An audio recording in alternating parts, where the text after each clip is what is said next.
Somos una red de profesionales con más de 100 años en Chile. Somos la suma del talento de miles de colaboradores en el mundo. Día a día construimos una ruta de valor, cimentada en la excelencia y centrada en las personas, generando confianza para hoy y mañana. Nos hacemos cargo de los grandes desafíos que se están produciendo en el mundo. Creemos en la palabra equipo, porque solo un trabajo colaborativo convierte los sueños en proyectos y los proyectos en realidad. ¿Estás listo para marcar una diferencia y crear valor para un mundo distinto? Nosotros sí. Si te hace clic obtener mejor información de los negocios, haz clic en dfsud.com. Porque detrás del éxito siempre hay personas informadas que entienden dónde están para elegir por dónde ir. dfsud.com, tu nuevo medio online con todas las noticias de los negocios que mueven América. Reportajes, entrevistas, podcast, videos, newsletter y mucho más. Conoce en dfsud.com, tu lugar en América y sus negocios. Muy buenos días. Bienvenidos a esta tercera jornada, esta tercera mañana que tenemos de comunidad tributaria, en la cual junto con el Diario Financiero y PwC les damos la más cordial bienvenida con un proceso de cierre de operación renta. Ya cambiamos de año, pasamos de fiscal year ya, nos encontramos a puertas de una nueva reforma tributaria y en la cual, cuando creíamos que íbamos a tener un proceso de operación renta relativamente con un cierre tranquilo, nos encontramos con una serie de postergaciones de parte del Servicio de Impuestos Internos, que en muchos casos significaron una ayuda para efectos del contribuyente pudiera presentar en forma más detallada y con mayor control sus declaraciones de impuestos. Hay que recordar que incluso el proceso de operación renta terminó el pasado 19 de mayo en forma excepcional, lo cual incluso también excepcionalmente convocó algunas críticas del mercado, del Colegio de Contadores, respecto del procedimiento informático que había tenido el desarrollo del proceso de operación renta durante el periodo en vigencia. Tanto es así que les puedo comentar de que el Colegio de Contadores logró presentar ante la Defensoría Nacional del Contribuyente una propuesta de análisis y se creó una mesa de trabajo en la cual las casas de software, incluidos nosotros, que nosotros también trabajamos con un software que lo desarrollamos internamente para la prestación de los servicios de presentación de nuestros clientes. La verdad es que nosotros no lo vendemos, pero también calificamos como empresas de software, junto con los demás. Y hoy ya se ha iniciado una charla, una jornada de trabajo, como mesa de trabajo, para efectos de poder evaluar cuáles fueron, en virtud del mercado, las principales problemáticas que se desarrollaron en términos de sistema y en términos informáticos en el pasado proceso de operación renta, y se está trabajando junto con esta mesa de trabajo también con gente del Servicio de Impuestos Internos para poder evaluar de que esto no se vuelva a producir en el próximo periodo. Es una buena noticia, pareciese que ya hayamos participado en una mesa de trabajo, considerando que todavía no se termina el mes de mayo, y de una u otra forma el Servicio de Impuestos Internos se ha hecho eco de esta crítica que se le ha hecho respecto del proceso de operación renta del año anterior.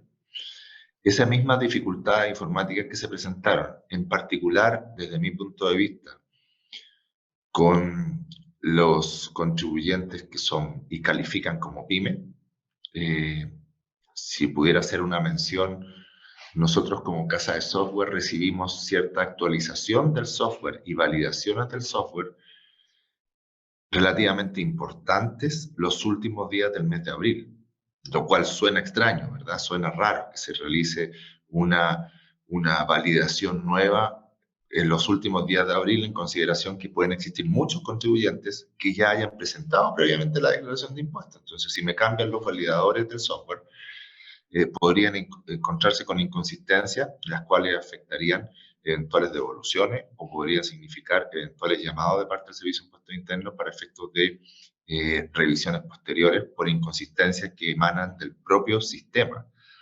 Entonces, sonó muy extraño que se hicieran cambios significativos durante a fines del mes de abril. No obstante, nosotros haciendo una validación de los cambios que se habían producido, que tuvimos una tarde de aquellas, digamos, en la cual lo recibimos y empezamos a validar qué es lo que se había cambiado, nos dimos cuenta que el 99,9%, salvo un código que no era muy relevante, decía relación con cambios en el formulario 22 para empresas pymes.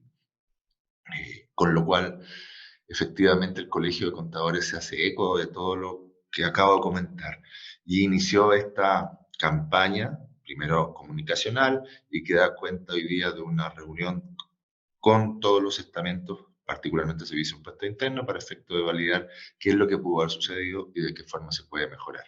A lo mejor muchos de nosotros también sufrimos otro tipo de inconvenientes, particularmente en el momento en que se estaba subiendo la declaración, en el momento en que se estaba pagando la declaración, etc. Por lo tanto, iniciamos un nuevo proceso de operación renta con mesa de trabajo para efectos de validar y poder mejorar los procesos informáticos que el impuesto interno disponga para este nuevo proceso de operación renta. No obstante, esta mañana nos queremos reunir y he invitado a María Núñez, abogada del departamento de WBC, especialista en impuestos, gerente senior del área, quien nos va a poder conversar respecto de 4 temas que queremos conversar esta mañana. Lo primero es exponer ciertas circulares, oficios, que han sido relevantes en nuestra opinión y que queremos compartir con ustedes, emanados del Servicio de Impuesto Interno, para efecto de poder discutir sobre ellos. De igual forma, queremos poder en esta mañana hacer una exposición respecto de la nueva ley de donaciones y finalmente queremos hacer la introducción que tenemos y que ha venido hasta el día de hoy en el mercado respecto a las futuras reformas, en particular la que nos atañe a nosotros, que podría ser considerada la reforma tributaria. Es sabido en el mercado y a través de los medios de comunicación que el Ministerio de Hacienda, a través de su ministro, han establecido una serie de diálogos sociales hasta el día de hoy, los cuales están terminando o han terminado, para efecto de poder, durante el mes de junio, es decir, junio en la próxima semana, estamos a la vuelta de la esquina, poder enviar el proyecto de reforma tributaria, el cual se discutiría en el Congreso.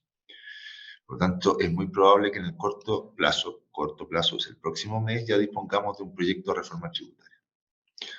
Ahora, nosotros sí tenemos conocimiento, al igual que el mercado, respecto de todos estos diálogos sociales que ha mantenido el ministro de Hacienda a través de su ministerio, con diferentes estamentos, ya sean empresariales, ya sean de expertos, otros no tan expertos, pero que también quieren participar en la discusión, en la cual se han establecido ciertos lineamientos de a dónde podría apuntar la reforma tributaria.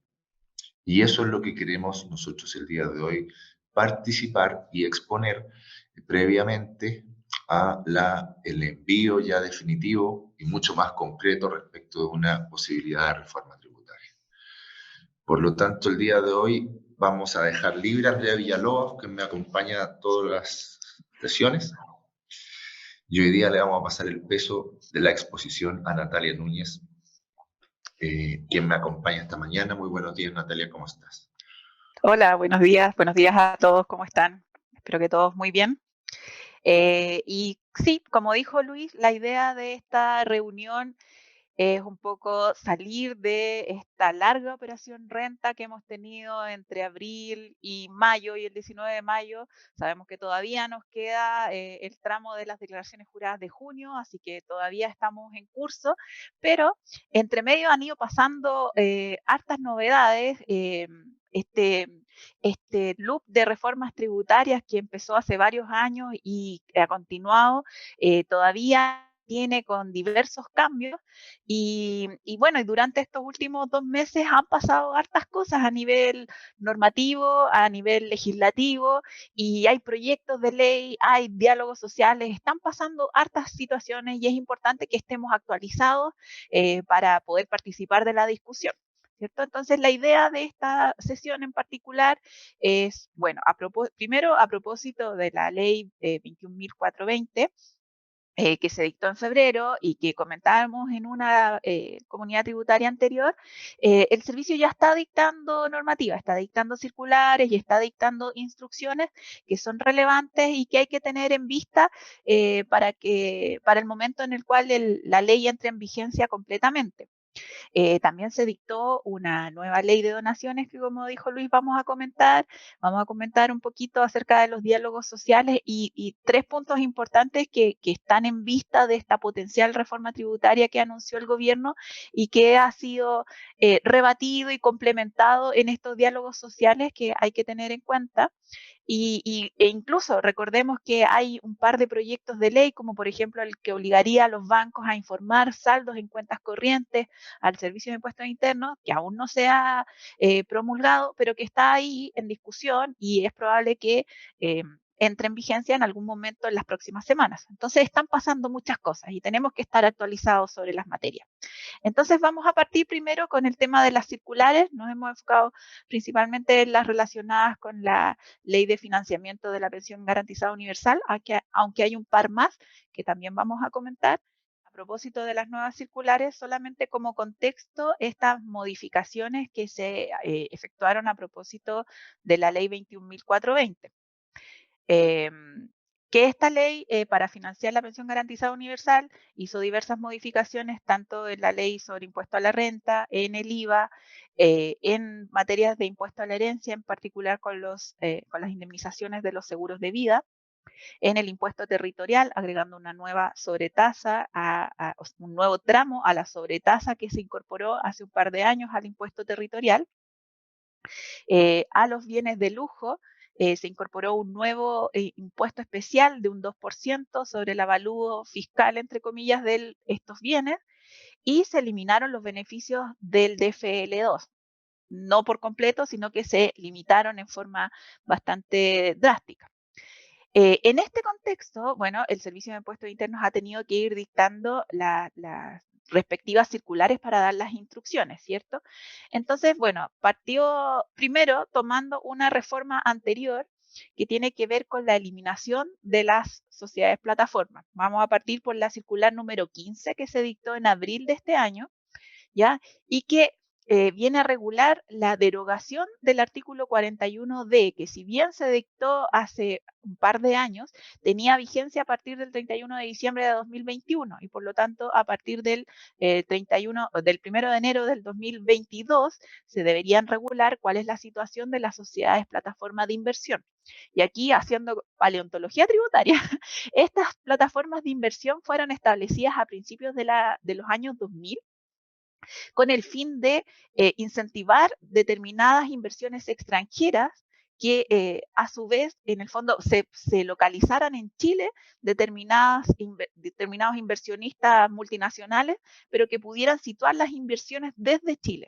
Entonces, ¿cuál era el sentido de esto? Que las sociedades plataforma, en la medida que tuvieran inversiones desde el exterior, se consideran no domiciliadas en Chile, tenían solamente rentas de fuente extranjera y en ese sentido todo lo que distribuyeran a sus accionistas no tenían que pagar impuestos, ¿ya? Era un régimen tributario bastante eh, eh, creativo, digamos, y tomando alguna experiencia del exterior. Sin embargo, las obligaciones de cumplimiento de estas empresas, en el sentido de que tenían que estar registradas en la antigua Superintendencia de Valores y Seguros, que ahora es la CMF, tenían que hacer reportes, tenían que hacer una serie de cumplimientos, no fue tan atractivo finalmente. Pocas sociedades se constituyeron al alero de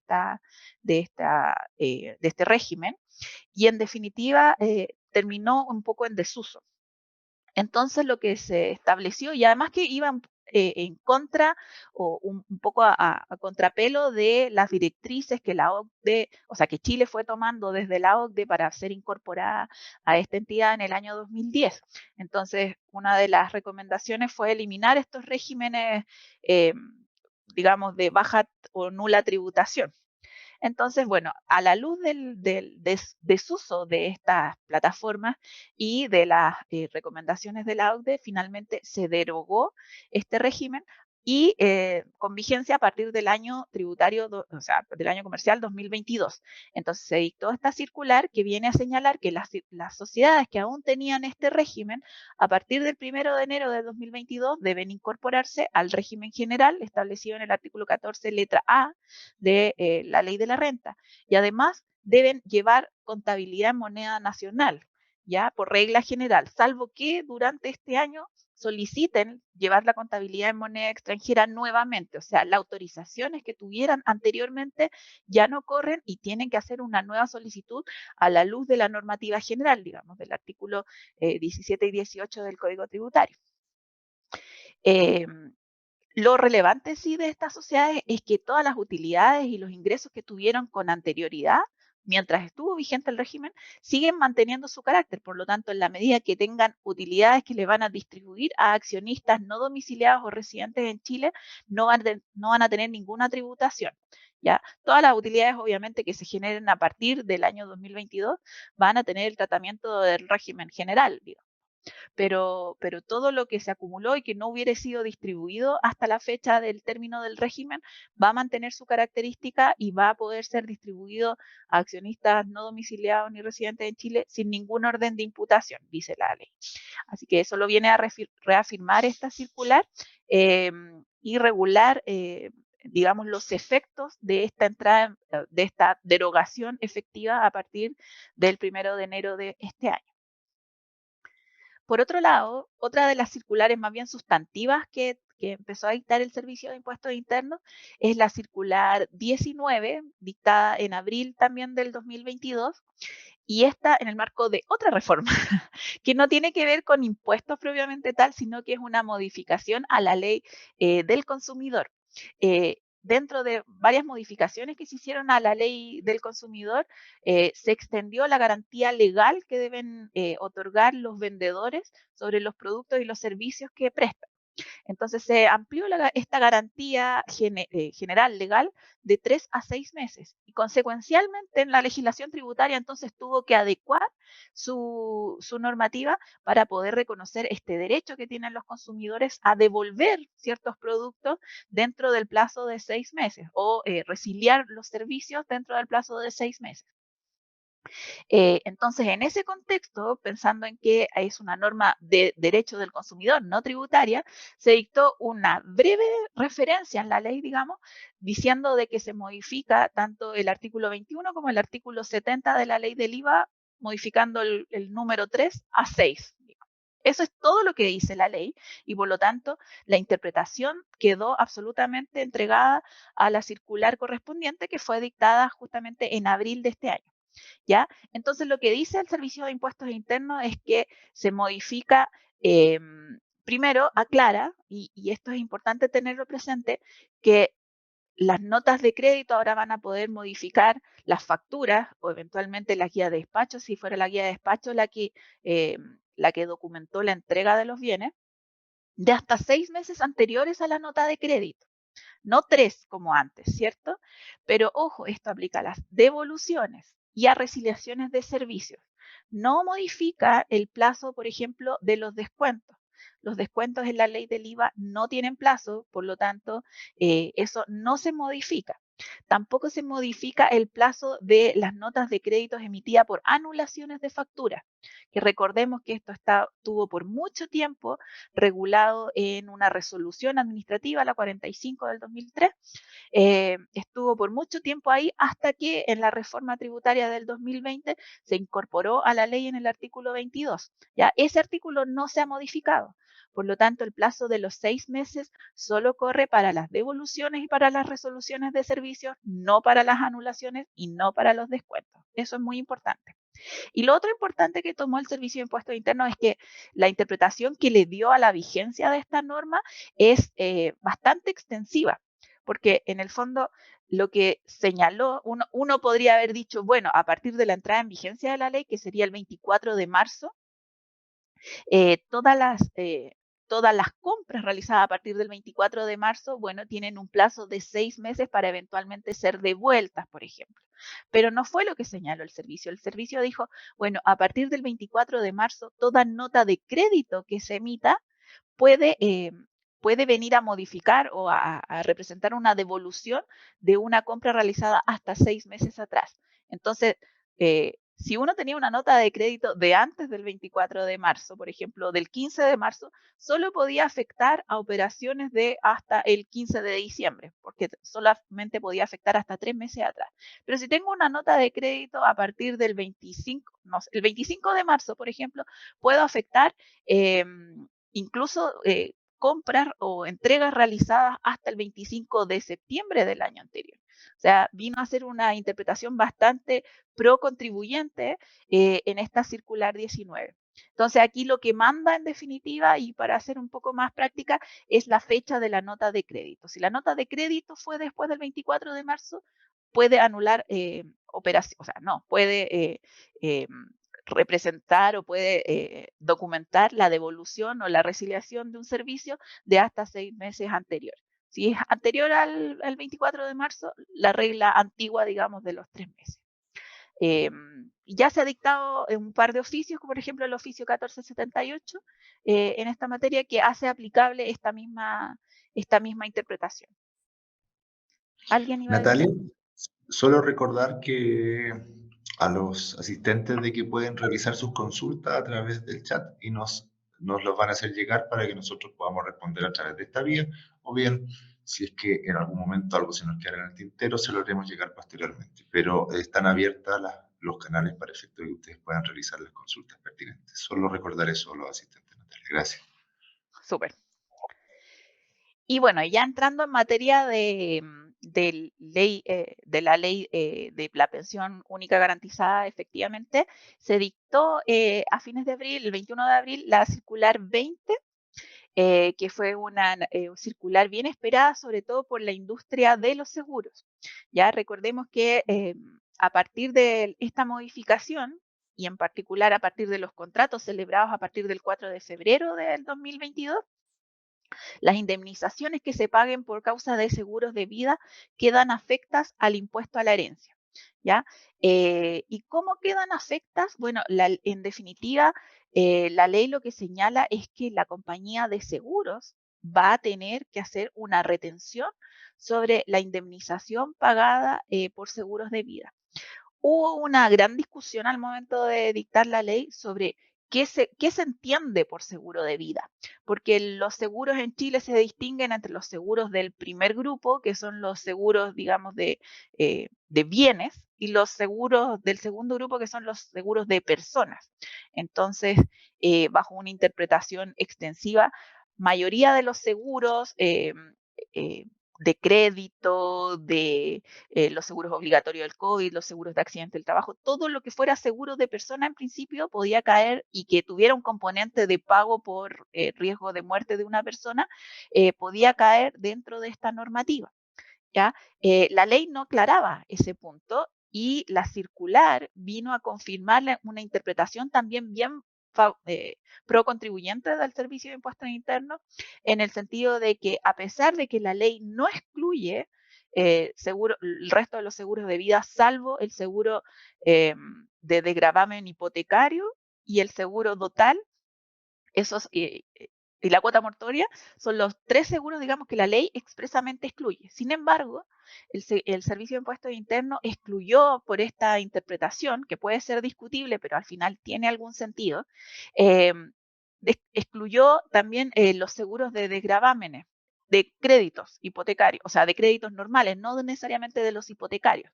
Excluyó los seguros totales, excluyó los seguros de muerte accidental, y los seguros cuando son contratados en forma obligatoria, por ejemplo, los del SOAP, los del COVID, perdón,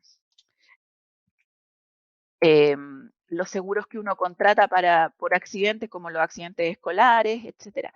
Todos esos, si bien tienen un componente de tener un capital al momento del fallecimiento del contratante, el Servicio de Impuestos Internos los excluyó, entendiendo que no era el sentido de la ley, sino que más bien el sentido de la ley era gravar a los seguros de vida puros, entre comillas, o principales, no accesorios a otro contrato, como el contrato de trabajo o como un contrato de crédito. ¿Ya? Entonces, esa fue la posición que tomó el servicio, y que la verdad que era una incertidumbre que dejó la ley, y lo plasmó en esta circular 20. Lo otro que también tuvo que venir a completar el Servicio de Impuestos Internos es que la, la ley, si bien hace solidariamente responsables a las compañías de seguro y los obliga a retener, a no pagar el impuesto, la indemnización, sino hasta que se pague el impuesto, no le estableció una norma de retención propiamente tal. Sin embargo, la circular vino también de nuevo a completar un poco esa falta del legislador y señalar que la compañía de seguro va a actuar como un retenedor del impuesto y para estos efectos se tienen que dictar las resoluciones respectivas para que las compañías de seguro primero informen y segundo puedan declarar y pagar el impuesto respectivo sobre cada indemnización que ellas paguen por causa de los seguros de vida. Entonces, hay resoluciones que están pendientes, sin embargo, ya los conceptos generales están un poco más claros a partir de esta circular. Eh, y a propósito de esta circular, como la ley de financiamiento de la pensión garantizada universal obligaba a dictar esta circular en particular que afecta a los seguros de vida que quedan bajo el impuesto a la herencia, el Servicio de Impuestos Internos aprovechó de regular otra situación mediante la circular 21, ¿ya? Que viene a zanjar y a terminar esta discusión histórica que hubo con las compañías de seguro también respecto a los seguros con ahorro. ¿Ya? Recordemos que en algún momento, hace como 5 años, se dictó un oficio en particular que señaló que la compañía, los contratos de seguros de vida con ahorro tenían un componente efectivamente de indemnización, pero otro componente de ahorro, y en ese sentido ese ahorro y la ganancia sobre esas cuentas de ahorro eran una renta, afecta a impuestos. A la siguiente operación renta, en el AT 2018, si no me equivoco, el Servicio de Impuestos Internos señaló que las compañías de seguro tenían que hacer una retención sobre los montos que pagaran a los contratantes de estos seguros de vida con ahorro. ¿Ya? Sin embargo, eso no estaba en la ley, era discutible, se establecieron, las compañías de seguro se organizaron y presentaron recursos contra el servicio, finalmente los perdieron y quedó establecido que la ganancia en los seguros de vida tenía que tributar, pero no había una legislación, o sea, no había una regulación en detalle sobre cómo iban a tributar estos seguros de vida. La circular es bastante compleja, pero quisimos resumir un poco dos conceptos particulares. Bueno, lo primero, obviamente, como contexto, es que el servicio señala que en la modalidad del seguro de vida con ahorro se incluye una cuenta de inversión que genera rentabilidad, garantizado o no. O sea, la rentabilidad puede generarse o no, por regla general sí, y cuyos fondos pueden ser retirados por el asegurado conforme a los requisitos y plazos establecidos en cada póliza. Cada póliza establece si se pueden retirar esos fondos durante el contrato de seguro, al final del contrato de seguro, al fallecimiento del contratante. Entonces, esta cuenta única de inversión debe reflejar la rentabilidad del activo objeto o instrumento financiero cuyo valor sea de público y periódico conocimiento. Las compañías de seguros tienen una regulación para efectuar estas inversiones y la verdad es que es información relativamente pública. Hay que ser un poco involucrado en la industria del seguro, pero es algo que las compañías de seguro pueden obtener, se puede confirmar, digamos, por el asegurado y se le debe informar al asegurado también periódicamente. Entonces, ¿qué vino a decir el Servicio de Impuestos Internos? Lo primero es que cuando yo eh, pago un seguro de vida con ahorro, tengo un componente súper cierto que yo sé al momento de contratar cómo es. Por ejemplo, si yo pago 100, yo sé que 60 se van a ir al ahorro y 40 se van a ir al pago de prima. Eso está establecido en todas las pólizas. Entonces, lo que dice el servicio es que si yo hago rescato, primero, perdón, vamos a tener dos regímenes. Uno bajo el cual la ganancia que yo reciba va a tributar según las reglas generales. Y hay un caso en particular donde los rescates pueden someterse en parte al tratamiento de ingreso no renta. Es la parte que corresponda conceptualmente al pago del seguro propiamente tal, pero vamos a ver cómo se calcula. Entonces, van a quedar sujetos al régimen general de la ley de la renta los rescates parciales, ¿ya? Y los rescates totales que no cumplan los requisitos para hacer ingreso no renta, o sea, todos los excesos en general del monto que establece como ingreso no renta. Entonces, ¿qué es lo que señala la instrucción? Es que lo primero que tenemos que hacer es calcular el monto de las primas que yo efectivamente pagué. O sea, tengo que excluir de mi cálculo todo lo que yo efectivamente fui depositando, ¿ya? Entonces es como una especie de capital, es como si yo hubiera hecho un aporte de capital. Entonces, cuando a mí me pagan algo, yo tengo que descontar el capital aportado, ¿cierto? Entonces, todo lo que yo pagué, eso se descuenta del monto que yo estoy recibiendo como rescate. Y solamente el saldo que excede a este capital, y ojo que esto siempre se calcula en UF, así que el reajuste está implícito, se considera una renta afecta a los impuestos generales de la ley de la renta. Y eso es primera categoría e impuesto adicional o impuesto global complementario si estamos hablando de una persona natural domiciliada en Chile. Entonces, lo primero que dice es, bueno, el cálculo más simple que usted va a tener que hacer cuando usted le devuelvan un rescate y el contrato sigue vigente, digamos, es que usted va a calcular cuánto ha pagado efectivamente, eso lo descuenta del rescate y eso, la diferencia va a ser la ganancia sujeta al impuesto, a los impuestos a la renta, cualquiera sean primera categoría y los impuestos finales que corresponden. Por otro lado, es distinto el caso de los rescates totales, ¿ya? Los rescates totales que cumplan el requisito primero de no haberse acogido al antiguo 57 bis en su momento cuando se contrató, porque puede ser que sean inversiones más antiguas que tengan ese régimen, y que el contrato de seguro de vida tenga una vigencia superior a 5 años, o sea que el rescate total no se produzca antes de 5 años, pueden tener un tratamiento de ingreso no renta. Pero el ingreso no renta está limitado al monto de 17 UTM por cada año de vigencia del contrato. Es decir, si yo contrato un seguro con ahorro, digamos, por 15 años, ¿ya? Y al final de los 15 años, bueno, no hubo fallecimiento, así que me van a devolver todo lo pagado en mi cuenta de ahorro. Lo que me dice el servicio es, bueno, usted puede multiplicar 17 UTM por los 15 años de vigencia del seguro de vida y esa parte va a ser un ingreso no renta. El resto va a ser sujeto a la regla general que mencionamos anteriormente, o sea, va a pagar los impuestos generales. ¿Ya? 17 UTM al ojo es 1 millón de pesos, por lo tanto es 1 millón de pesos por año. No es un monto tan relevante en este tipo de contratos, a veces hay involucrados capitales importantes, pero bueno, en algo se mantiene, la ley escogió poner ese monto en el artículo 17, número 3 de la ley de la renta, así que esto no es interpretación del servicio, digamos, esto está en la ley. Así que la circular viene un poco a aclarar la mecánica de en qué situaciones voy a pagar impuestos a la renta, en qué situación voy a tener un ingreso no renta y el ingreso no renta está dado básicamente por un rescate total en un contrato que tenga más de 5 años, ¿ya? Y en ese caso se va a poder calcular una parte que tenga ingreso no renta. Todo lo demás va a ser sujeto a la regla general, o sea, pago de impuestos descontadas las primas efectivas que yo haya pagado. Así que ahora ya tenemos bastante certeza del tratamiento de estos seguros de vida con ahorro, tanto la industria de las compañías de seguro como los eventuales asegurados y contratantes que podemos ser nosotros mismos.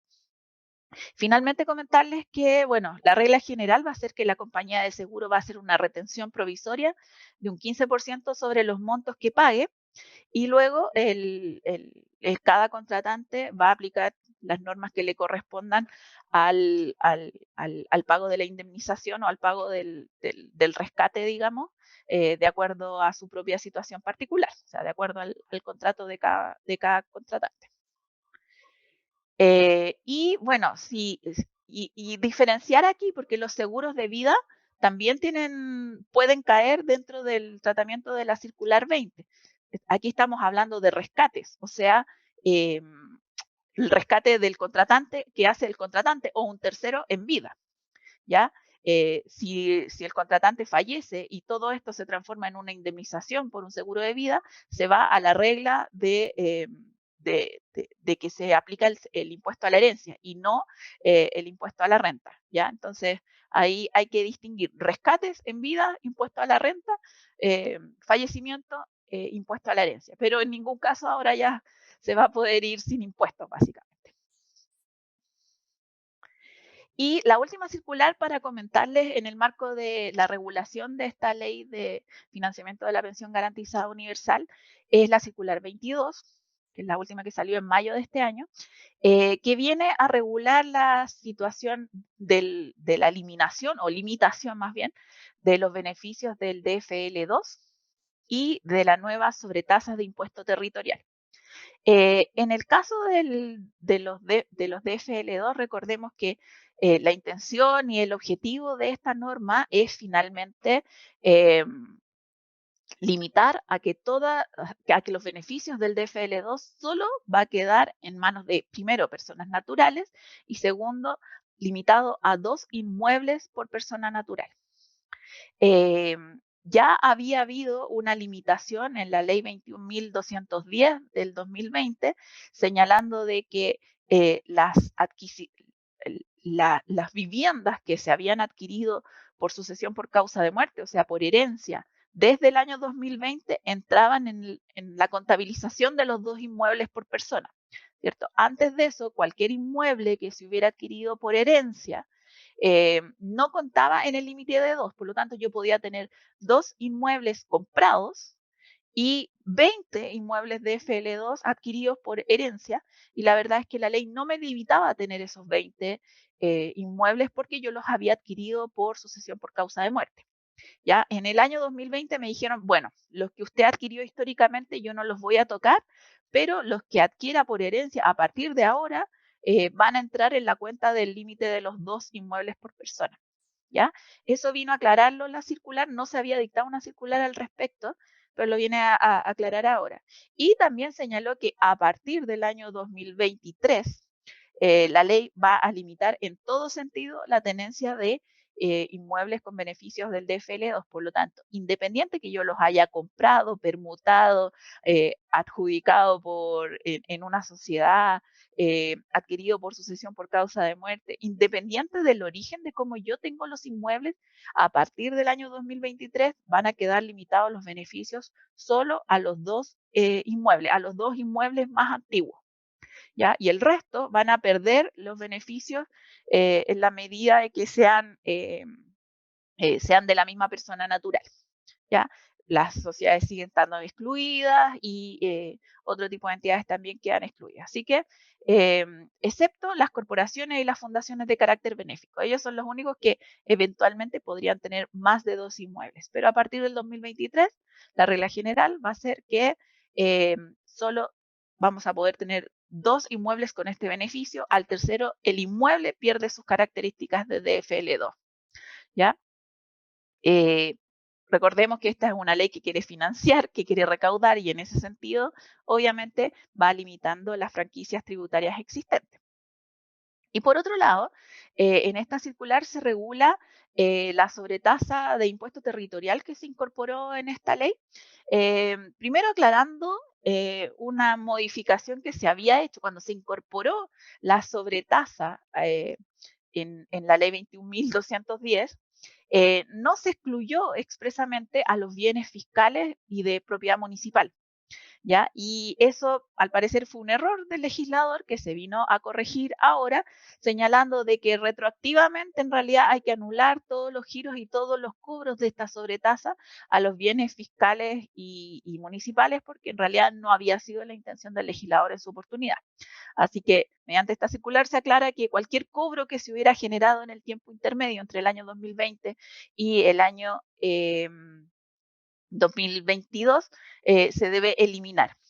Y por otro lado, esta nueva sobretasa que se incorporó a partir del año 2023 se aplicará determinando el avalúo fiscal que exceda de 1.510 UTA, que son como 900 millones de pesos,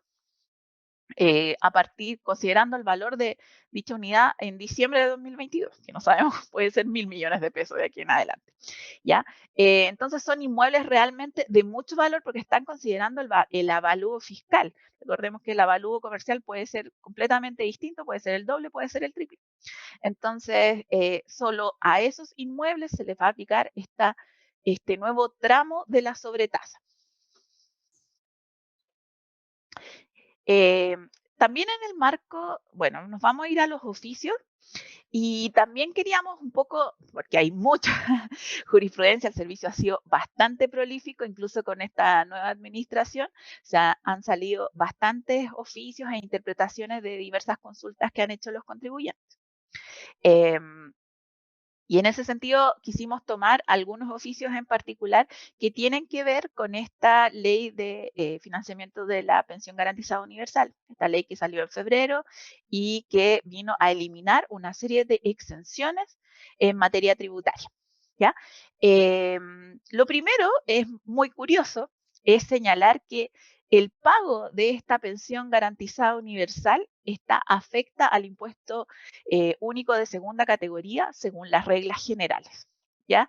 El Servicio de Impuestos Internos en un oficio anterior, el oficio 34 del 2010, señaló que si bien la ley puede señalar que una pensión no es contributiva, eso para el Servicio de Impuestos Internos no significa que no tenga que pagar impuestos, ¿ya?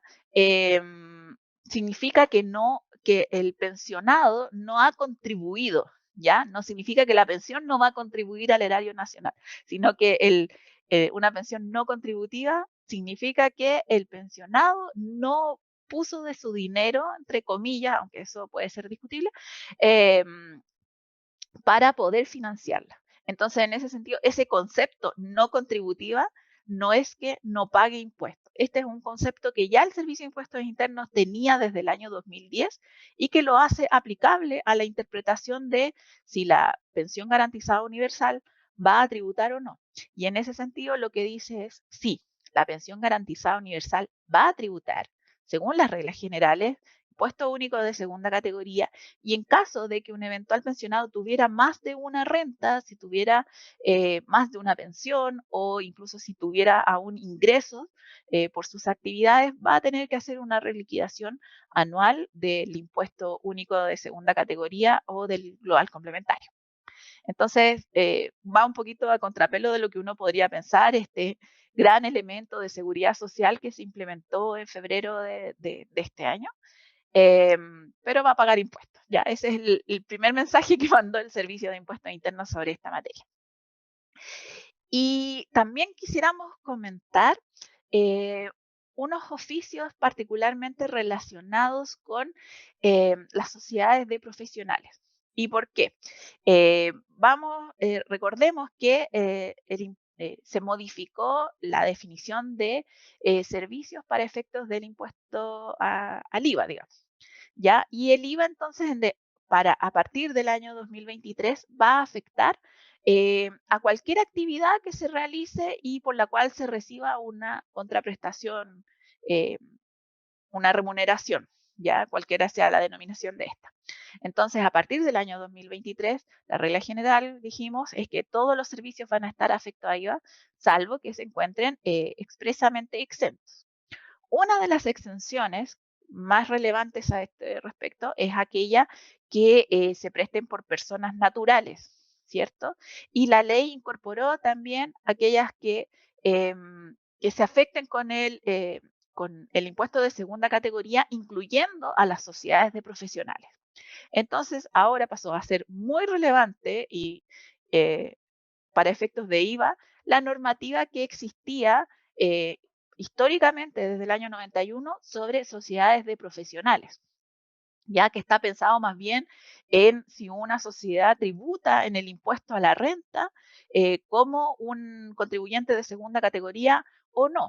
Y el servicio ha dado históricamente varias interpretaciones sobre esta materia, pero ahora es relevante no tanto como para el impuesto a la renta, sino que para el impuesto al valor agregado, porque ser una sociedad de profesionales ahora implica que vas a poder mantener los servicios exentos de IVA. ¿ya? Y eso ha sido también harto discutido en el medio, y se han hecho variadas consultas al servicio sobre este tema en particular. Entonces, queríamos compartir un poco con ustedes el resumen de estos nuevos pronunciamientos. Lo primero, vamos a mencionar este oficio 1443 de abril de este año, que resume en términos generales la- la jurisprudencia y las instrucciones del Servicio de Impuestos Internos en materia de sociedades de profesionales. ¿Y por qué? Porque el artículo 42, número 2, no desarrolla los requisitos de una sociedad de profesionales, sino que las menciona. Entonces, históricamente, como les decía, desde el año 91, las sociedades de profesionales han sido reguladas en instrucciones administrativas. Y este oficio viene a resumir cuál es la tributación, básicamente. Lo que dice es que primero tienen que ser sociedades de personas. Las sociedades de personas en materia tributaria son todas aquellas que no son sociedades anónimas, incluyendo dentro de las sociedades anónimas a las sociedades por acciones. Entonces, si bien cuando se dictó la normativa sobre sociedades de profesionales en la circular 21 del año 91, no existían las sociedades de profesionales, después con posterioridad cuando se crearon las sociedades por acciones, perdón, las sociedades por acciones no existían en el año 91, pero cuando se crearon se equipararon tributariamente a las sociedades anónimas y por lo tanto ya no pueden cumplir este requisito de ser sociedades de personas. Ya, perdón. Su objeto exclusivo debe ser la prestación. Debe ser la prestación de servicios o asesorías profesionales. Estos servicios deben ser prestados por intermedio de sus socios, asociados o colaboradores. Todos sus socios, sean personas naturales u otras sociedades de profesionales, y esto es relevante porque pueden tener socios, sociedades, pero las sociedades a su vez tienen que ser sociedades de profesionales, deben ejercer sus profesiones para la sociedad y las profesiones de los socios pueden ser idénticas o similares o afines o complementarias. En el inicio de estas sociedades se había dicho que no, que tenían que ser solo sociedades, o sea, profesionales con la misma profesión. Pero en algún momento en los años 2000 se consultó acerca de si profesiones afines a la actividad médica podían constituir una sociedad de profesionales con un médico, por ejemplo. Y a partir de ese momento se expandió el criterio, entendiendo que también podían ser profesionales afines, no necesariamente la misma profesión. Entonces, por eso les comento que esto es como un resumen del desarrollo histórico de la interpretación sobre sociedades de profesionales. Y como conclusión, las sociedades de profesionales, por ejemplo, que por la normativa del impuesto a la renta son contribuyentes del impuesto de segunda categoría, deben emitir entonces boletas de honorarios por la prestación de sus servicios, debiendo agregar la frase que indique sociedades profesionales, aunque se sujeten voluntariamente a las normas de primera categoría. ¿Ya? Y ahí tienen que agregar entonces sujetas a las normas de la primera categoría, en el sentido de que pueden descontar los gastos, aplicar eventualmente depreciación, o sea, las normas de primera categoría para determinar la base imponible, pero no desnaturaliza el hecho de que sus rentas siguen siendo de segunda categoría y por lo tanto emiten boletas de honorario de segunda categoría. ¿Ya? Entonces, eso como contexto general lo vino a reiterar el oficio 1443 de este año. Después, como les digo, se hicieron múltiples preguntas, ¿ya? Y el servicio ha sido interesante cómo ha ido desarrollando esta normativa. En el oficio 1511 eh, se, se aclara un oficio anterior, que es el 1424. ¿Ya? En el oficio 1424, un contribuyente consultó sobre una sociedad que era SPA y que prestaba servicios profesionales, pero que también realizaba actividades comerciales. ¿Ya? Entonces le dijo, no, usted no cumple los requisitos para hacer sociedades profesionales porque usted realiza actividades comerciales. ¿Ya? No realiza exclusivamente servicios profesionales. Entonces, alguien dijo, bueno, pero aquí no deberían haber excluido esta consulta no por el hecho de realizar actividades comerciales, sino que porque era una SPA y las sociedades por acciones son sociedades anónimas y por lo tanto no son sociedades de personas. Entonces, viendo el oficio 1424, alguien dijo, ajá, o sea, significa que las SPA, el hecho de ser SPA no fue relevante en el análisis del servicio para calificar si una sociedad puede ser de profesionales o no. Entonces, significa que el servicio tiene una nueva interpretación, incluyendo las sociedades por acciones dentro de las sociedades de profesionales. Y la verdad es que el servicio dijo, bueno, la verdad es que yo me centré en la actividad comercial, pero no significa que al contrario, yo deba entender que estoy aprobando que una SPA sea una sociedad de profesionales. Entonces aquí vino a reafirmar la idea de que en realidad una SPA, una sociedad por acciones, no puede ser una sociedad de profesionales porque no es una sociedad de personas. ¿Ya? Al contribuyente se quiso un poquito pasar de listo de la interpretación anterior, del 1424, pero el servicio tuvo que rápidamente aclarar que no, que una sociedad por acciones no puede ser sociedad de profesionales para estos efectos.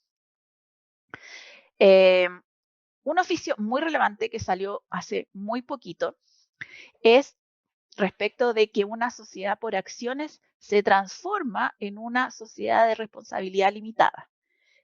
¿Por qué? Porque requiere que esta sociedad de responsabilidad limitada a su vez participe en otras sociedades de profesionales y adicionalmente se requiere asegurar que los socios no puedan transferir sus participaciones sin el acuerdo unánime de los demás socios.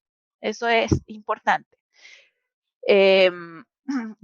Entonces, el Servicio de Impuestos Internos señaló que era irrelevante que la sociedad previamente haya sido una sociedad por acciones. La medida de que cumpla los requisitos de una sociedad de profesionales eh, y es una sociedad de responsabilidad limitada, entonces puede acogerse a esta normativa. ¿Ya?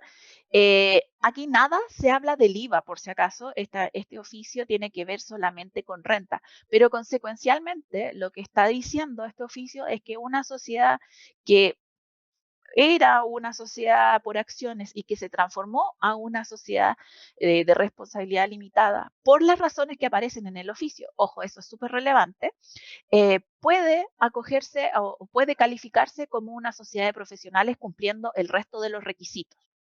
¿Ya?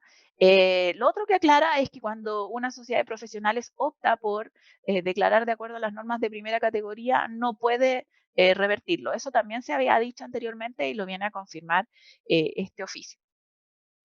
Pero comentarles aquí dos aspectos. Primero, este oficio no analiza el hecho de que se hubiera hecho esta transformación con el objeto de eventualmente quedar fuera del alcance del IVA o quedar exentos de IVA.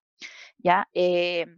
Y no lo hace porque no se metió en eventualmente analizar una norma general antielusión. Recordemos que tenemos una norma general antielusión en nuestro código tributario que permitiría al servicio calificar o recalificar cualquier operación que tenga un objetivo meramente tributario. Pero ahí es clave lo de meramente tributario. Entonces, en este caso en particular, el contribuyente expone que tiene otras razones que no son tributarias para cambiarse a ser una sociedad de profesionales. Entonces, el servicio, bueno, no entró en el tema del IVA y no entró en la norma general antielusión, pero uno podría pensar, bueno, ¿qué pasa si el servicio podría cuestionarme de que yo me transformé con el objetivo de evitar la aplicación del IVA o caer dentro de la exención del IVA?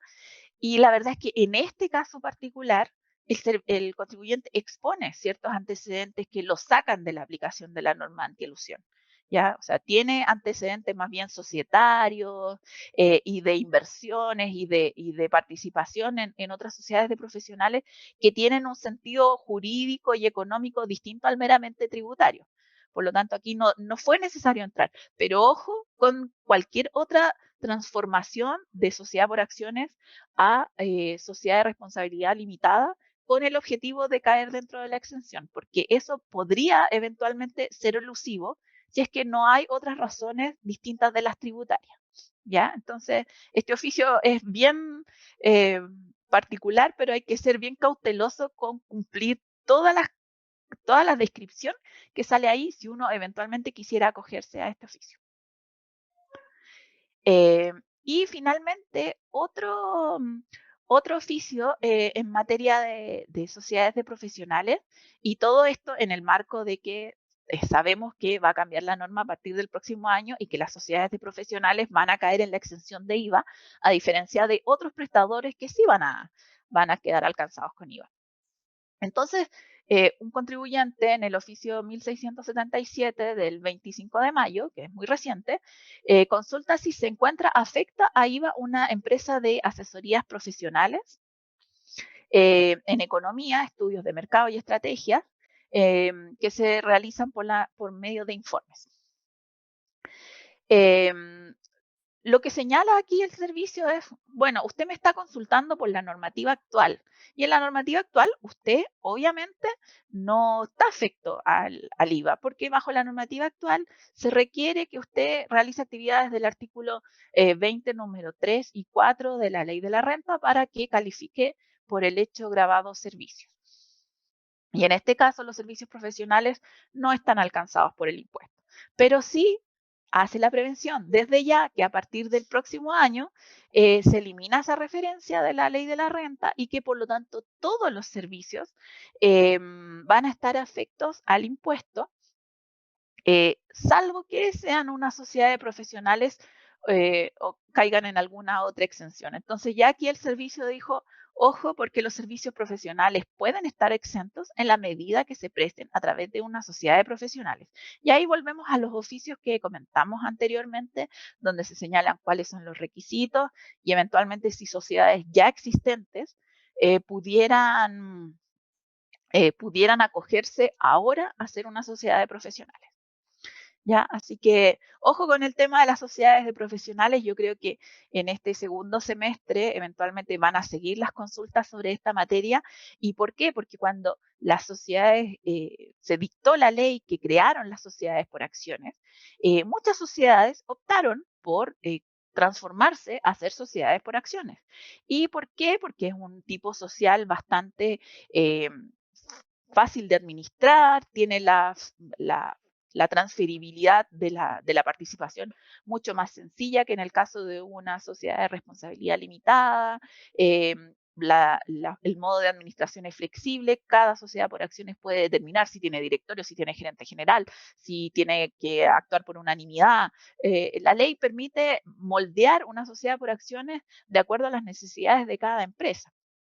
Entonces, muchas empresas se constituyeron como sociedad por acciones, pero ahora tienen la dificultad de que las sociedades por acciones no pueden ser sociedades de profesionales, cuando a lo mejor en su esencia sí son sociedades de profesionales. Entonces, bueno, hay un desafío por analizar caso a caso, digamos, de aquí en adelante, y esta normativa que está dictando el servicio va a ser súper relevante. Así que se las dejamos aquí comentadas para que las puedan tener presentes. Ya, aquí cambiamos un poco de contexto y queremos comentar que se dictó una nueva ley de donaciones. Primero decir que, bueno, que las donaciones es un acto entre dos personas, una que dona y la otra que acepta, no es un acto unilateral. ¿Ya? Eso es súper importante. En donde se transfiere en forma gratuita e irrevocable parte de sus bienes. ¿Ya? Es un acto gratuito, pero en el que participan ambas partes, uno el que acepta y el que dona. ¿Ya? Obviamente para el donante esto es una disminución del patrimonio que no tiene ninguna contraprestación, por lo tanto, preliminarmente no es un gasto aceptado por nuestra normativa. Y desde el punto de vista del donatario o el que recibe esta donación es un ingreso no renta. ¿Ya? Además, esta operación en general está afecta al impuesto a las herencias y donaciones, que justamente es la que alcanza al donatario o al beneficiario de estos montos mediante la ley de impuesto a la herencia y legalmente hay que realizar un trámite que se llama de insinuación, que es pedirle autorización a un juez civil para que el donante pueda eventualmente transferir gratuitamente un bien de su propiedad. Ya es un procedimiento más bien formal, pero es un procedimiento que toma tiempo y que hay que realizarlo para que no pueda ser impugnado eventualmente esta donación por otros terceros interesados. ¿Ya? Eso desde el punto de vista legal. Desde el punto de vista tributario, se creó esta normativa que no viene obviamente a crear las donaciones, sino que a darle un tratamiento tributario en particular. Eh, Se incorporó mediante la ley 21.440 un nuevo título en la ley de rentas municipales. ¿Por qué ahí? Porque, bueno, la ley de rentas municipales históricamente había regulado las donaciones con fines de beneficencia. Y esto en términos muy genéricos, fines de beneficencia solamente. Y esos fines de beneficencia estaban regulados en la ley de rentas municipales. Entonces ahora la ley vino a poner en reemplazar un artículo por un título completo, un parrafito completo, que regula con mayor detalle este tipo de donaciones que siguen siendo de beneficencia, pero que ahora tienen una regulación más específica. Primero señalando que las donaciones pueden ser en dinero con bienes, o con bienes, ¿ya? Y para estos efectos los bienes, sean corporales o incorporales, tienen que tasarse. Segundo, viene a aclarar que esta regulación va a convivir con el resto de los regímenes de donaciones, con las donaciones para universidades, las donaciones con fines sociales, con fines deportivos, con fines culturales, con fines políticos, todos esos regímenes siguen existiendo. Pero este se supone que va a ser el régimen general, más simplificado y que debería ser de mayor utilización. Estas donaciones acogidas a esta normativa en particular van a liberarse del trámite de insinuación, de lo que yo les decía, hay que pedir esta autorización judicial para poder hacer donaciones. Van a estar exentas del impuesto a la herencia y donaciones. Y los donantes podrán deducir el monto de la donación de la base imponible del impuesto de primera categoría y también de segunda categoría, ojo, del global complementario también, con los límites y en la forma regulada por la ley.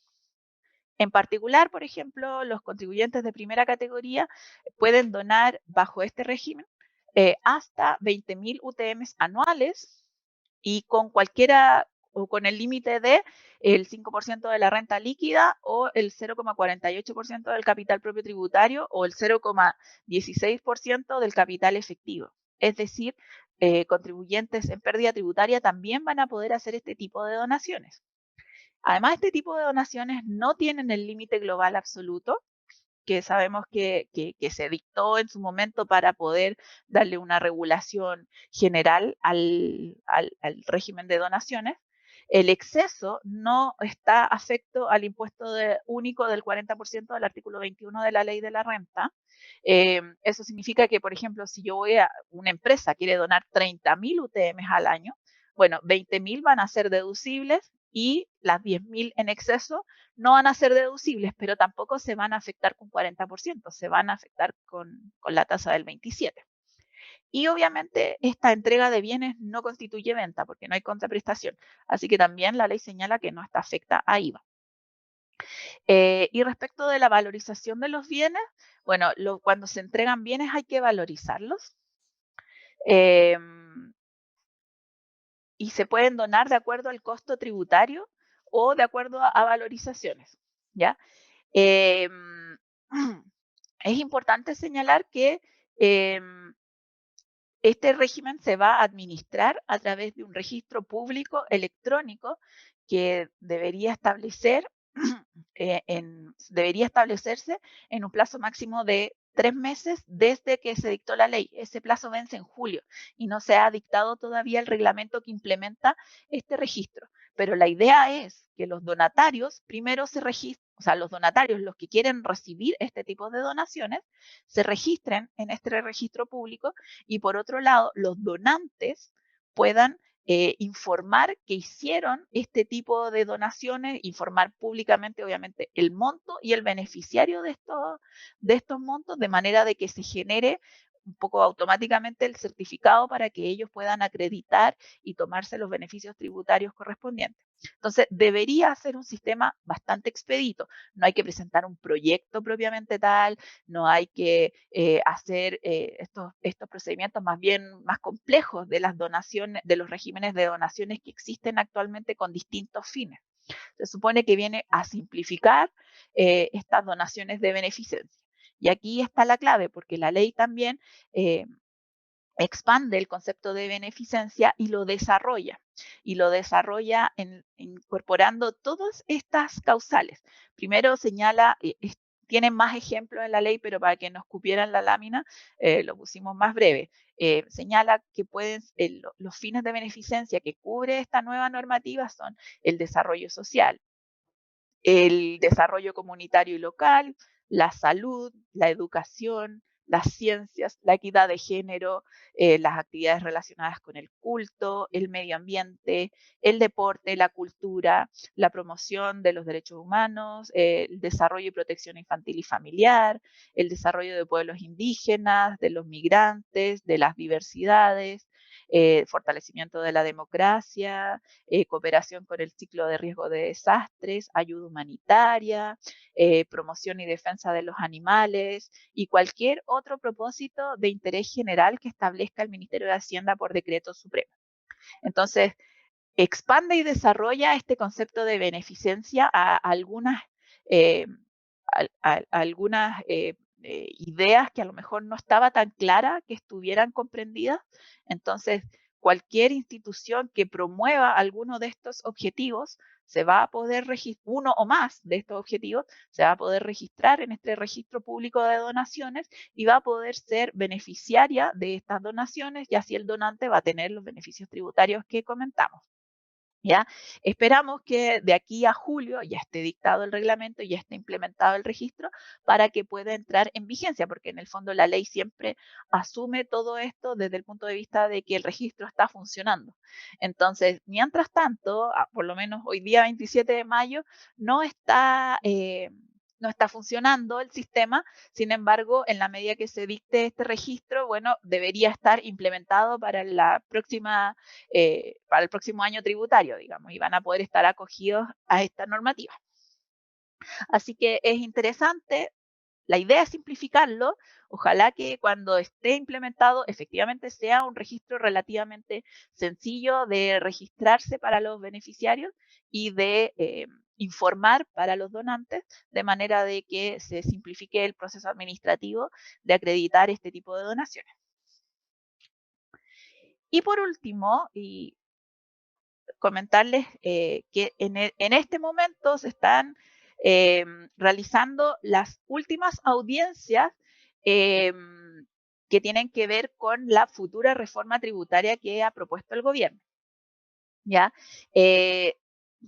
Entiendo que también se comentó en una comunidad tributaria anterior que el gobierno ya ha señalado en forma más bien a través de la prensa que se va a dictar una reforma tributaria con el fin de financiar los proyectos sociales del mismo. Y ha señalado puntos principales sobre los cuales quiere abordar. Ya no se ha presentado un proyecto de ley propiamente tal, pero sí se ha anunciado qué aspectos se quieren abordar. Y para hacerlo participativo, se implementó esta instancia que se llamó Diálogos Sociales, o que se llama Diálogos Sociales, y que lo pueden ver en el sitio web que les comento aquí, reformatributaria.cl, donde distintas entidades, universidades, profesionales, centros de pensamiento, quisieron participar, pidieron audiencia y se entrevistaron con las personas del Ministerio de Hacienda encargadas de la reforma tributaria, ¿ya? Esta es la página web y esta es un poco la imagen de entrada de esta página, donde obviamente uno se puede registrar y eventualmente pedir audiencias. Y aquí es importante que está el registro de las instancias participativas. Las audiencias son breves, duran como media hora.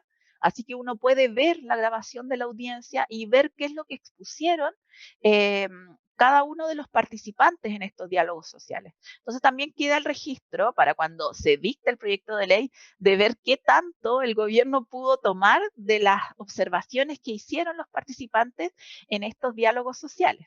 Pero yo les recomiendo meterse a la página web y buscar las presentaciones y buscar las grabaciones de las audiencias, porque son bastante interesantes y plantean algunos aspectos que pueden ser de relevancia y que después cuando se dicte el proyecto de ley, lo interesante es que el gobierno va a decir, bueno, es que nunca lo visualizamos, ¿no? Porque el foro, digamos, los profesionales que trabajamos en esta materia, sí participaron y sí le hicieron presente al gobierno diversas consecuencias de las ideas de reforma tributaria que se están planteando.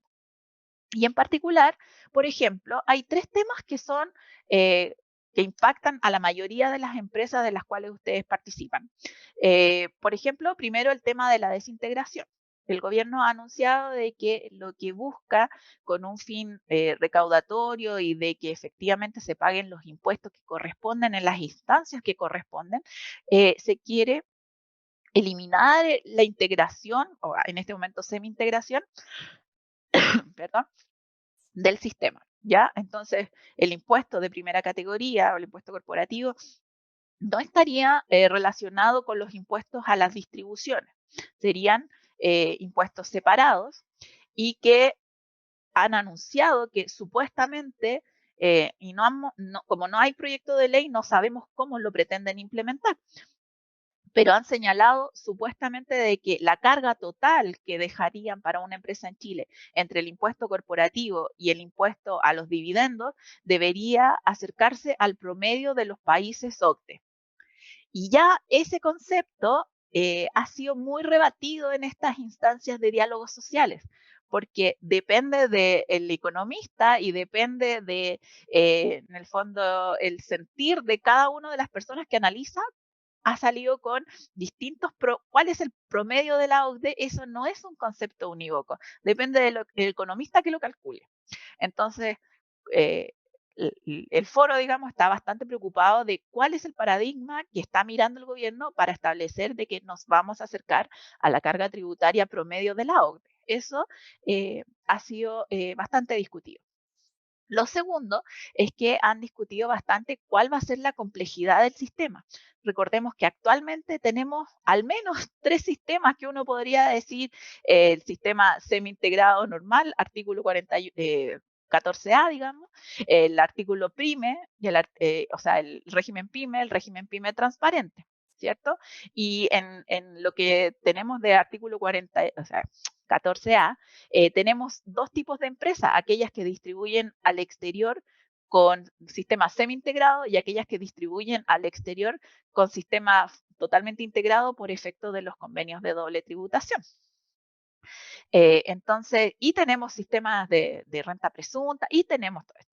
Entonces, si ellos quieren desintegrar, pero mantener, por ejemplo, sin tocar el tema de los países que tienen convenios de doble tributación, bueno, vamos a tener que duplicar cada uno de estos regímenes, porque en cada uno de estos regímenes vamos a tener inversionistas con convenio o sin convenio. Entonces ya eso complejiza un montón el problema. Además, bueno, si no quieren mantener los efectos en los tratados de doble tributación, en los convenios de doble tributación, recordemos que todos los convenios de doble tributación que ha firmado Chile consideran que Chile tiene un sistema integrado y que por lo tanto no aplica la cláusula que normalmente es la 10 de los convenios, que limita la aplicación de impuestos sobre los dividendos. Chile en todos sus convenios ha limitado la aplicación de esa cláusula y no en todos los convenios de la misma manera. Entonces, si Chile desintegra, parte de esos convenios van a quedar sin efectos en esa cláusula, parte de esos convenios hay que renegociarlos. Entonces, la verdad es que en los efectos internacionales que puede tener una desintegración, la verdad es que puede ser bien incierto. Entonces vamos a tener a lo mejor un periodo donde hay que negociar cada uno de los convenios, un periodo donde vamos a tener que esperar interpretaciones del servicio para ver cómo se aplica en los convenios que supuestamente tienen previsto el efecto de la desintegración.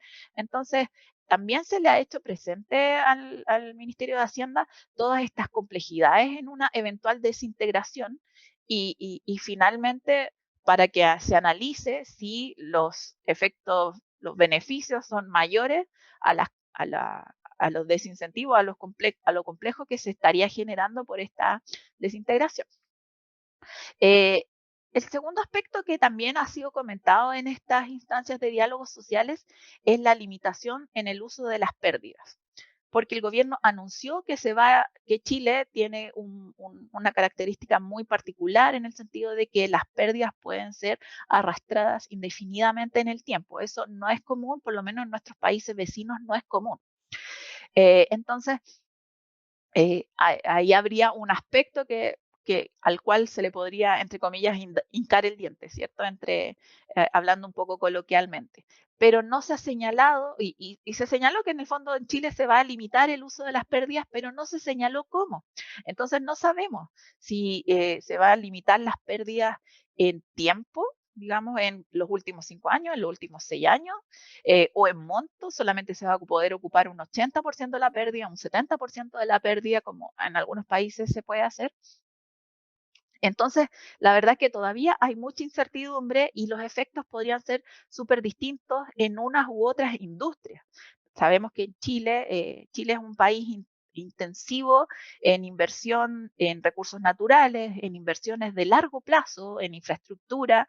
Entonces, limitar el uso de las pérdidas a ese tipo de inversiones puede ser nefasto, o sea, completamente desincentivar las inversiones. Entonces, por un lado queremos recaudar, pero por otro lado, eventualmente podríamos estar generando otro tipo de problemas. Eso también se ha mencionado harto en los diálogos sociales.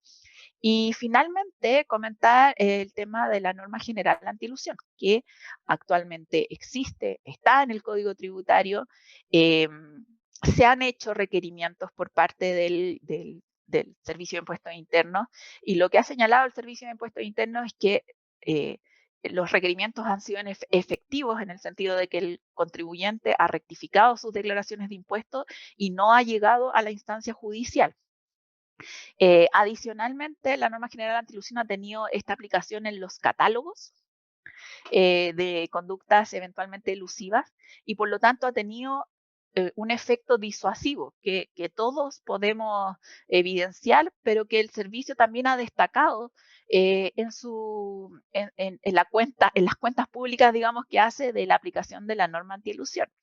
Entonces, otro de los aspectos que se comenta que se va a incorporar en una eventual reforma es modificar la sede de la declaración de la aplicación de la norma antielusión y pasarla de la sede judicial a la sede administrativa. Obviamente con un efecto mayormente disuasivo y antielusivo. Pero también se ha criticado por qué es necesario hacer ese cambio cuando el mismo Servicio de Impuestos Internos ha manifestado públicamente que la norma ha sido exitosa hasta ahora. Entonces, eventualmente podrían haber mayores incertezas en la aplicación administrativa y no judicial de esta norma, que podría ser interpretada un poco más displicentemente. Entonces, habría que asegurar temas de prueba y temas de proceso administrativo, complejizando eventualmente el proceso administrativo. Entonces también se han planteado hartas dudas de por qué habría que abordar modificaciones a la norma general antielusión, pero al parecer es uno de los objetivos de la futura reforma modificar esto, así que bueno, esperemos que sea mirado con objetivo más bien jurídico y con altura de miras para que no se transforme en un garrote demasiado pesado para los contribuyentes. Eh, Igual hay que tener en consideración que estamos en el marco de una discusión constitucional y que probablemente la discusión de la reforma tributaria se alargue hasta después de que se resuelva el tema constitucional. pero esto va a estar en la palestra, se va a estar discutiendo y es importante que le hagamos seguimiento para ver finalmente cuál va a ser el resultado de toda esta conversación. Así que los invito a revisarlo, a plantear dudas y que eventualmente nos podamos encontrar en otra instancia para poder conversar estos temas. Así que muy agradecida de su participación y atención, y le cedo la Muchas palabra gracias. a Luis. Muchas gracias, Natalia. Efectivamente, yo creo que es probable que ya el próximo mes tengamos la posibilidad de poder presentar y discutir un proyecto mucho más detallado respecto a lo que corresponde a esta reforma tributaria. Hay que considerar que dentro de estas discusiones que ha tenido también el Ministerio y esta participación ciudadana, se ha establecido que principalmente también serían modificaciones a los impuestos personales, afectando de igual forma la introducción de nuevos tramos al global complementario, cosa que no hemos querido tocar esta mañana porque nos quisimos un poco focalizar en todos aquellos que en nuestra opinión podrían, cambios que podrían ser significativos para la determinación del impuesto de primera categoría, pero no cabe duda que una vez que tengamos un proyecto más detallado vamos a tener la instancia de poder discutirlo y poder presentarlo en forma un poco más acabada. Natalia, nos han llegado 3 consultas antes de terminar para que la podamos compartir con la audiencia. La primera dice relación con este impuesto de retención que tienen que efectuar las compañías de seguro y que producto de la aplicación de la tributación de este tipo de contratos, ¿verdad? Y la pregunta en particular dice la retención que se debe realizar la compañía de seguro correspondiente al 15% sobre la ganancia de ingresos tributables. Entenderá que se debe declarar y pagar en el formulario 29. ¿En qué línea del código del formulario 29 se declara? Efectivamente, este es un impuesto de declaración mensual. La propia circular establece que se debe enterar dicha retención durante los 12 días siguientes a la cual se debió haber practicado la retención, y en forma específica se debe realizar en la línea número 67 del formulario 29. Yo lo único que les pido es que pongan cuidado, porque uno cuando entra al formulario 29, por ejemplo, en PDF, se da la coyuntura de que el PDF que está en la página del Servicio de Impuesto Interno no es el formulario actualizado. De hecho, si ustedes buscan en algún formulario, lo pueden encontrar en la línea 57. Pero si ustedes abren uno actualizado, se van a dar cuenta que en el formulario 29 actualizado, vuelvo a repetir, en la línea número 67, se establece la retención, que se las leo en un segundo, que dice relación con, si me dan un segundito, justo se me borró, pero aquí lo tengo, dice, línea 67, retención sobre cantidades pagadas en cumplimiento, entre comillas, esta parte sí, sobre seguros totales, del artículo 17, número 3, de tasa 15%. Claro, efectivamente, esta línea dice relación con seguros totales. No obstante, hace mención a la misma disposición que la circular 21 está estableciendo. Por lo tanto, en la práctica se retiene en esta línea, en la línea 67, a la espera de que el Servicio de Impuesto Interno pueda abrir una línea en particular, si es que lo hace, porque en estricto rigor esta línea está concebida para todas las disposiciones del artículo 17, número 3, y esta es una retención establecida en el artículo 17, número 3. Vuelvo a reiterar, si uno entra a las instrucciones del Servicio de Impuesto Interno, no está actualizado, lamentablemente. Pero en esta línea 67 del formulario 29 la estamos realizando como tal las compañías que nosotros llevamos. Eso respecto de la primera consulta. Respecto de la segunda consulta, dice relación con el tema del IVA. Y el IVA aplicable, por ejemplo, para cierto tipo de sociedades de profesionales. Entonces nos preguntan, ¿y PwC, sociedad de profesionales, quedaría grabada por sus servicios prestados con IVA? Y la respuesta es, en principio, sí. Deberíamos quedar grabados con IVA. ¿Por qué digo en principio? Porque cabe la posibilidad, haciendo un link, de que efectivamente cuando una persona natural presta servicios, estos no van a ser un hecho no grabado porque lo está prestando una persona natural.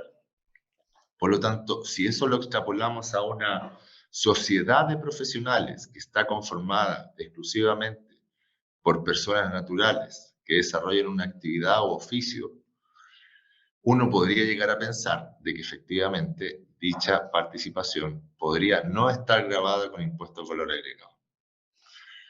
Y por lo tanto, si es que algo se pudiera obtener, y aquí le cedo un poco la palabra a Natalia, se podría llegar a la interpretación de que efectivamente las sociedades de profesionales, no solo PwC, quedarían no grabadas con impuesto al valor agregado. Sí, esta problemática, ojo que no es solo de auditoras, es de estudios de abogados, es de sociedades que prestan servicios de TI, donde en realidad son puros ingenieros y informáticos. Hay muchas sociedades médicas, donde los doctores y enfermeras y químicos tienen sus sociedades profesionales también. Y en principio, una sociedad que presta solamente servicios profesionales y cumpliendo los requisitos y siendo una sociedad de personas, no debería tener problema en que sea sociedad de profesionales. Ahí hay un problema histórico en el sentido de que para sumar las boletas de las boletas de honorario costó mucho subirlas al sistema electrónico, y la verdad es que ante la posibilidad de mejor emitir una boleta exenta que es similar, digamos, que no tenía un efecto tributario distinto, muchas empresas terminaron transformándose a SPA para ser contribuyentes de primera categoría propiamente tal y ingresar al sistema de facturación electrónico y más bien por un tema administrativo. Entonces, ahora volver al tema de las sociedades profesionales, volver a emitir boletas de honorario, puede ser relativamente simple en algunos casos, en algunos otros casos incluso es más sencillo empezar una sociedad nueva, pero en empresas grandes es complejo porque tienes sociedades, tienes muchos proveedores, tienes muchos trabajadores, entonces si son sociedades de responsabilidad limitada, en principio no tienen ningún problema, pero si son sociedades por acciones, ahí entra en juego, por ejemplo, este oficio que les comentaba respecto a una eventual transformación o una eventual cambio societario que les permita estar dentro de una sociedad de profesionales. Pero la verdad es que la ley no impide que algo que sea inherentemente de profesionales eh, se acoja, digamos, aduzca esta calidad para poder tributar como señala la ley en el fondo, en la medida que no sean actividades comerciales, de que efectivamente los socios presten servicios efectivos. Entonces, si todas esas características se cumplen, no vemos por qué no. Habría de una auditora, un estudio jurídico, una sociedad de médicos, acogerse a la normativa que la verdad que siempre estuvo ahí y que ahora se vuelve relevante, pero la normativa no ha cambiado. Por lo tanto, raya para la suma, estamos haciendo el mayor esfuerzo para el efecto de no quedar grabados con IVA. Y que no sea Pero lo cuestionable veremos. desde algún otro Y que aspecto. no sea cuestionable por el Servicio de Impuesto Interno, pero tenemos algún tiempo para que eso suceda. Así que hizo la pregunta, la verdad es que efectivamente se dio cuenta de que sí podría quedar grabado con IVA, pero se está buscando la forma de que efectivamente este tipo de sociedades de profesionales ojalá puedan quedar no grabadas con IVA si es que se logra alguna interpretación adecuada. Y finalmente, nos preguntan Natalia respecto del tema de donaciones. ¿Y una fundación que recibe donaciones sociales puede recibir donaciones bajo este nuevo régimen? Sí, eso es súper relevante, que la ley expresamente señala que la regulación convive con otros regímenes de donaciones. Por lo tanto, el hecho de que una entidad beneficiaria se registre en este nuevo registro, que aún no existe, pero supongamos que ya está en vigencia, se registre en este nuevo registro, no le impide presentar proyectos, por ejemplo, para ser beneficiario de donaciones con fines sociales. No lo impide realizar proyectos deportivos. O sea, en la medida que se cumplan los requisitos, yo podría eh, entre comillas, ofrecerle a mis donantes, mira, si tú me donas por este régimen, vas a tener este beneficio, y si tú me donas por este otro régimen, vas a tener otro beneficio. Porque obviamente este en particular que se dictó, que es nuevo, no tiene crédito. Los otros, que son un poquito más complejos, tienen créditos para el donante. Entonces puede ser todavía más interesante. Este es más simple, pero a lo mejor el otro tiene mayor beneficio para el donante. Y sí, tú vas a poder decirle tu fundación o corporación, vas a poder decirle a tus donantes, puedes elegir cualquiera de los dos regímenes. A mí me es indiferente, yo quiero recibir la plata, tú eliges bajo el cual lo acogemos en el fondo. Perfecto. Muchas gracias, Natalia. Con esto terminamos las preguntas que nos han realizado esta mañana.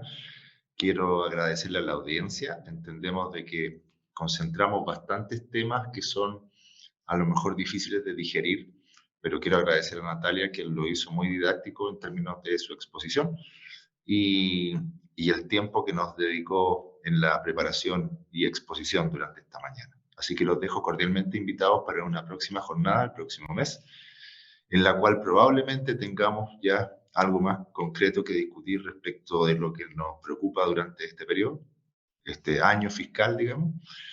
Y espero que estén muy bien y espero verlos durante el próximo mes. Muchas gracias, Natalia, muchas gracias a todos. Que tengan un muy buen día. Chao, chao. Somos una red de profesionales con más de 100 años en Chile. Somos la suma del talento de miles de colaboradores en el mundo. Día a día construimos una ruta de valor, cimentada en la excelencia y centrada en las personas, generando confianza para hoy y mañana. Nos hacemos cargo de los grandes desafíos que se están produciendo en el mundo. Creemos en la palabra equipo, porque solo un trabajo colaborativo convierte los sueños en proyectos y los proyectos en realidad. ¿Estás listo para marcar una diferencia y crear valor para un mundo distinto? Nosotros sí. Si te hace clic obtener mejor información de los negocios, haz clic en dfsud.com. Porque detrás del éxito siempre hay personas informadas que entienden dónde están para elegir por dónde ir. dfsud.com, tu nuevo medio online con todas las noticias de los negocios que mueven América. Reportajes, entrevistas, podcast, videos, newsletter y mucho más. Conoce en dfsud.com tu lugar en América y sus negocios.